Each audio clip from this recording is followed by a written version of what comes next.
Yo todavía pienso, me gustaría creer que sigo siendo un niño. Supongo que ya a mi edad la muerte pues puede andar por ahí, pero no me preocupa. Cuando llegará. Yo sigo viviendo, sigo vivo. Una estrella enorme, o muchas estrellas, más bien. Algunas las puedo contemplar todavía. Sigo teniendo muchas estrellas.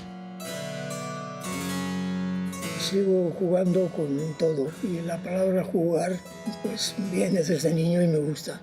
Es curioso, hay unos lápices que tienen en la punta todos los colores. Ese lápiz me gusta muchísimo, pero obviamente también me gustan los lápices de color, todos los que hay. Que cuando yo comencé tenía 6 lápices de colores, ahora hay cajas con 30 o con 60, no tengo idea. Tengo diversas técnicas para trabajar según lo que se presenta. Para la pintura yo me ideé una especie de, sobre todo en los últimos años, de pintura que incluye pegamento y lo mezclo con polvo de mármol o con tierras y eso me da una calidad. Parece ideal para lo que estoy haciendo para mi trabajo, sobre todo en pintura. El cine, el teatro, la música es cercanísimo, no solamente la literatura, sino lo que he tratado de enriquecer mi trabajo. Y siempre he hecho lo mismo, es decir, nunca he dejado nada a la mitad. El famoso ahí se va, yo nunca lo he usado. Espero haber logrado algo.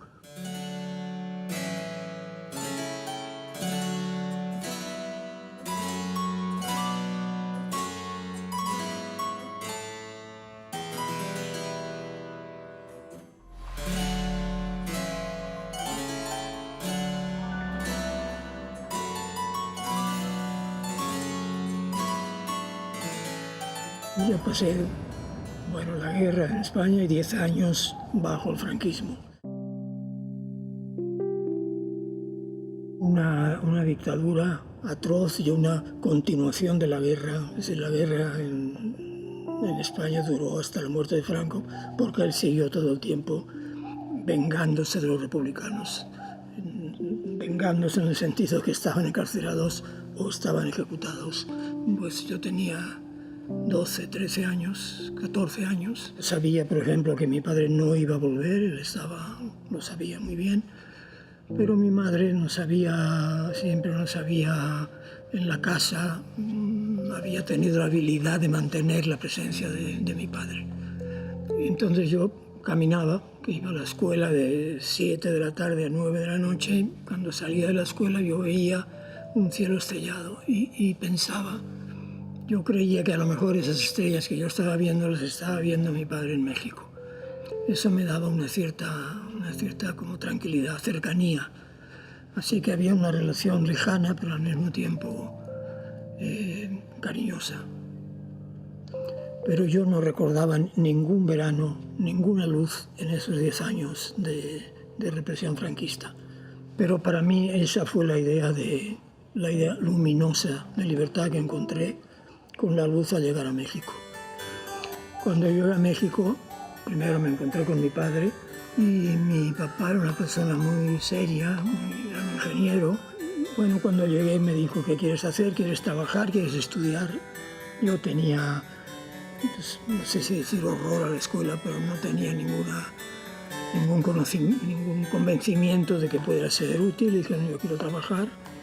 Él me consiguió mi primer trabajo y yo ya seguí en ese camino. Él siguió ingeniero, trabajando muchísimo. Y esa fue la relación. La relación esa la cumplí con mi padre hace 2 años, cuando hice una exposición, yo que diría íntima, donde quise relatar el camino que él había hecho para ir a México desde que salió solo desde Burdeos en un barco que se llamó Ipanema y llegó a Veracruz en julio de 39, después de 20 y tantos años Él nunca me habló de ese viaje ni hablaba de la guerra, no le gustaba, pero yo traté de recorrer ese viaje con él, haciendo esa esos 32 cuadritos pequeños que simulaban como si mi padre hubiera hecho un cuaderno en su viaje en el Ipanema de Burdeos a México. Me hace la ilusión que a mi padre le hubiera gustado. 70 años, 80 años después hace que llegó.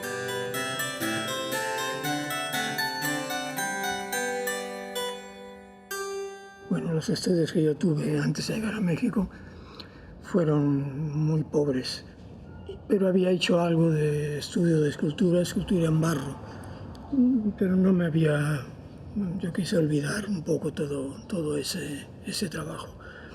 Y empecé aquí a pintar, a dibujar, y de repente, como hacia mediados de los 60s, sí, pensé que me gustaría retomar. Yo había hecho escultura en cerámica, en barro, pero que me gustaría retomar un poco la idea, porque yo estaba viendo que en mis cuadros, que en aquella época era, o sea, ya es un poco más tarde, en los 80s, que en aquella época se me estaban haciendo, incluía muchos relieves, telas que resaltaban sobre el cuadro, y pensé que eso me estaba dando una idea de poderle dar a esa pintura un resultado en escultura en tres dimensiones.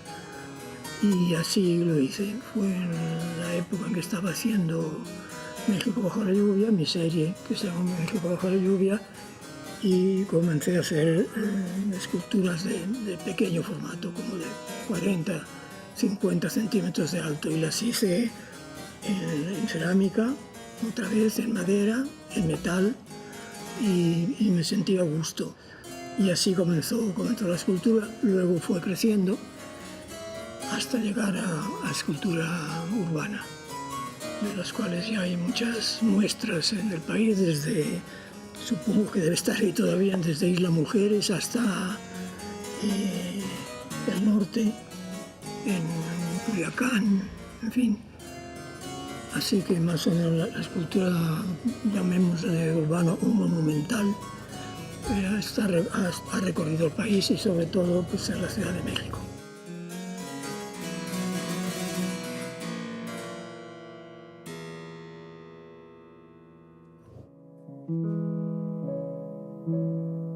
Yo tenía entonces amistad con muchos amigos escultores, y bueno, sentía la necesidad de estar cerca de ellos también, igual que estuve muy cerca de pintores.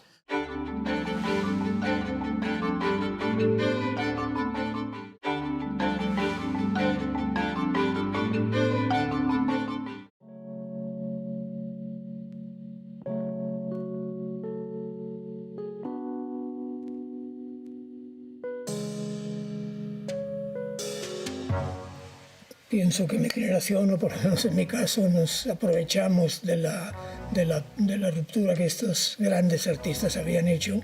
Prácticamente se metió una ruptura con la escuela de pintura mexicana, pero en realidad los que comenzaron con la ruptura con la escuela mexicana de pintura pues fueron Tamayo, fue Carlos Mérida, luego llegó Matías Geritz, luego hubo una época abstracta o muy libre de Juan Soriano, Pedro Coronel también. Ellos se fueron separando, es decir, creando lo que yo diría, o si se puede llamar ruptura, que de hecho encabezaba, por lo menos para mí, Manuel Felgueres, Lilia, Fernando García Ponce. Sí, ya había un trabajo que yo podría llamar más bien de apertura.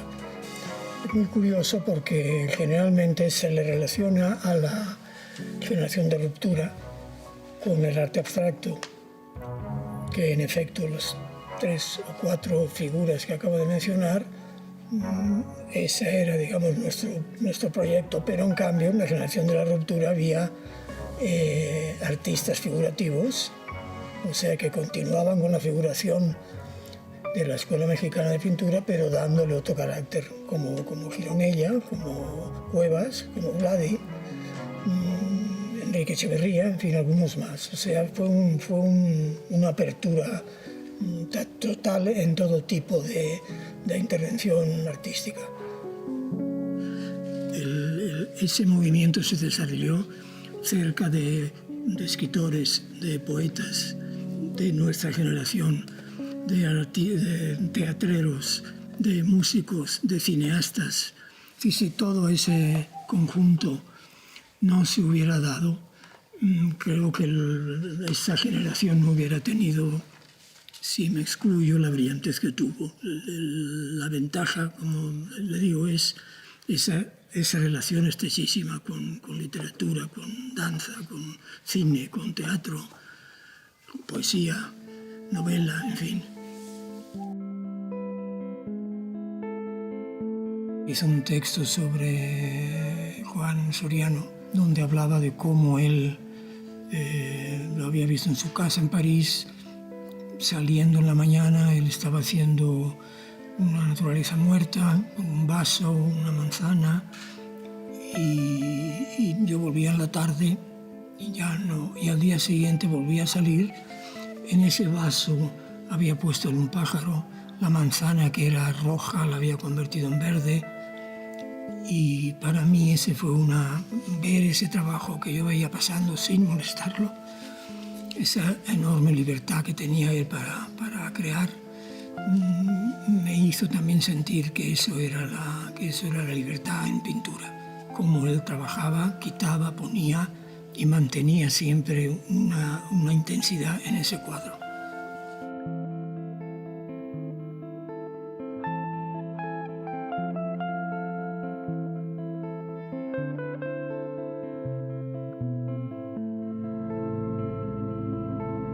Yo desde 72 hasta la fecha, junto con otros muchos, pues estamos dentro del proyecto de Pago en Especie. Ese fue un proyecto que llevaba años, que no se había cumplido nunca.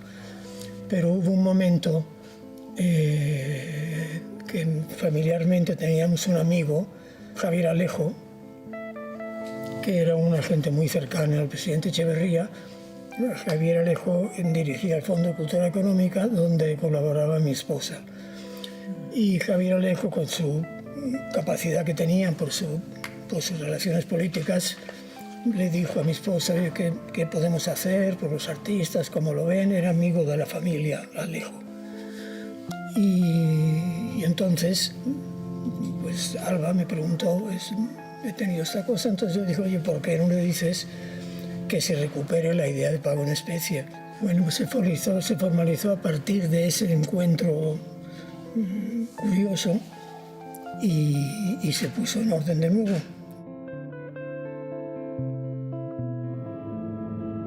Pues es bueno, nos ayuda a quienes nos dedicamos a las cuestiones artísticas. Eso se reduce según lo que uno ha cubierto ese año, a 3, 2, 3, 1, 4, 5 cuadros.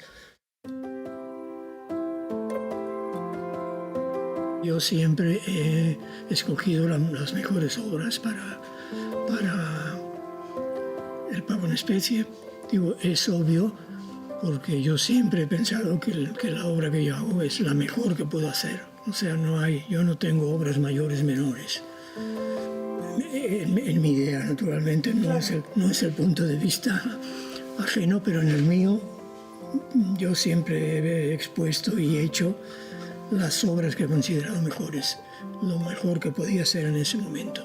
Y parte de ellas se han ido a pago en especie.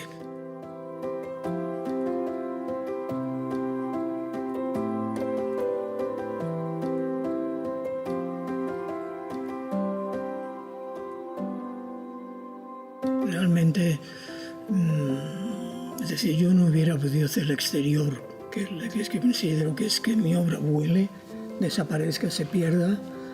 No hubiera podido hacerlo si no hubiera tenido los pies en la tierra fijos, que es lo que me daba el diseño gráfico. El diseño gráfico es un arte que hay que estar comprobando todo el tiempo, que tiene una inmediatez que hay que resolver, mientras que la otra parte, la parte, llamémosla pintura, escultura o grabado, yo me he permitido siempre tenerla como un vuelo, como una imaginación abierta. No tiene que cumplir una función como la que tiene que cumplir el diseño. Y además el diseño cumple una función prácticamente inmediata. Es decir, siempre hay que hacer, si es un libro, porque tiene que salir en 2 meses; si es un cartel, porque se inaugura una exposición, una película a la semana siguiente. O sea, hay que hacer un trabajo muy concreto. Siempre he trabajado el diseño gráfico en el campo cultural y eso me ha dado una base muy buena para poder hacer mis cosas en pintura o escultura de una manera que no es con un resultado que solo es comprobable para mí, pero para nadie más. En cambio, el diseño tiene que ser comprobable para el que lo encargó, para el editor, o para el director de una película o de una obra de teatro, un concierto de música, en fin. Eso tiene que ser como inmediato y tiene que ser muy valioso. Y de todas formas yo creo que me ha acompañado también la idea que yo tengo de lo que supongo que el vuelo que tengo por el otro lado.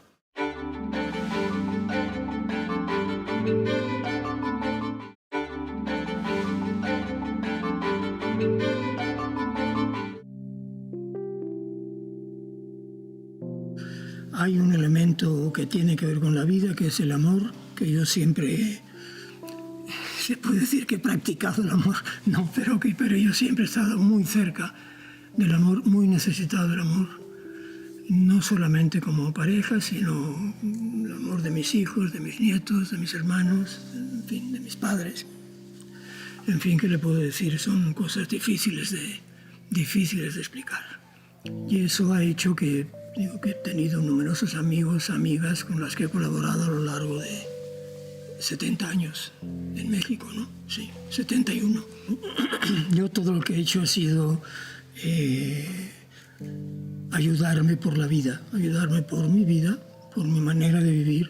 Tengo absoluta seguridad de que todo el trabajo que haya podido hacer, que sí puedo, que en cuanto a cantidad ha sido mucho, no me refiero a la calidad, pero todo lo he podido hacer porque he estado siempre extraordinariamente bien acompañado. Bien acompañado, protegido, ayudado, querido. Yo, bueno, he querido también. Yo reconozco haber cumplido bien con mi trabajo, o sea, lo que mis acompañantes querían de mí, yo lo resolvía, creo que con cierta eficacia. La eternidad yo la he tenido en la vida.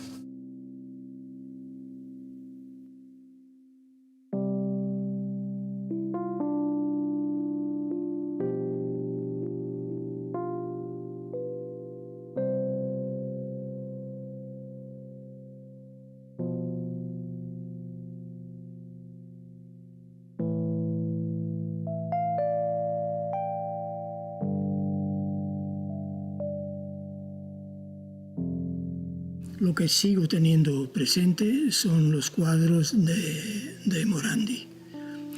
Es un pintor italiano de primera fila, pero no excesivamente, que no tiene el nombre que tienen los grandes.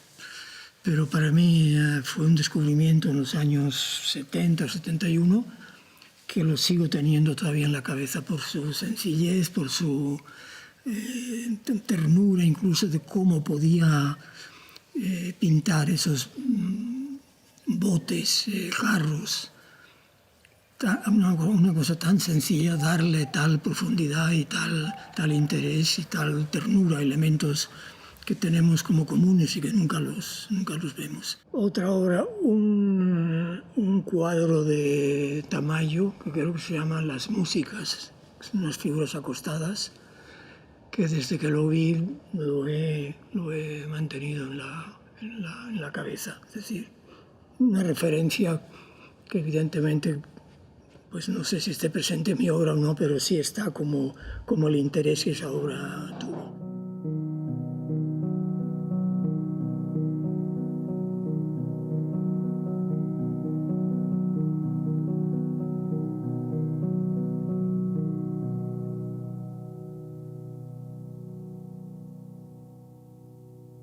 Yo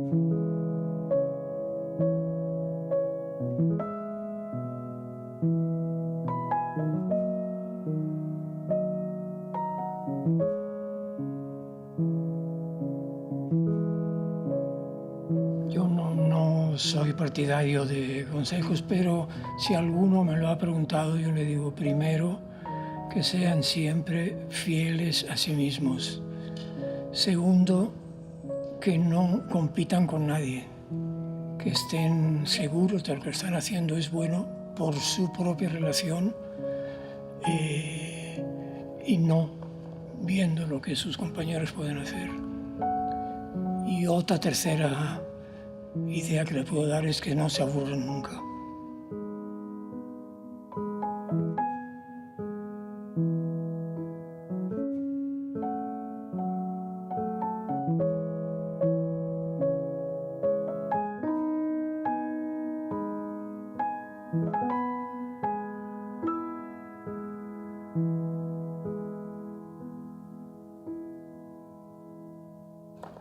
Mi nombre es Vicente Rojo.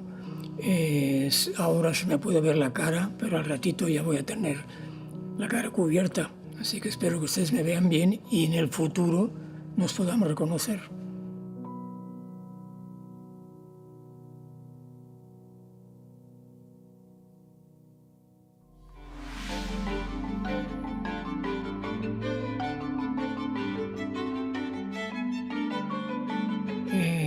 Una idea muy importante de solidaridad, es decir, la solidaridad que tuvo mi familia en esos tiempos difíciles. El triángulo. Todo el que está a mi alrededor, sean objetos, sean personas. Eric Satie. El espagueti. Yo sigo disfrutando la Ciudad de México, sigo disfrutando Cuernavaca y cuando estoy fuera disfruto lo que estoy viendo ahí.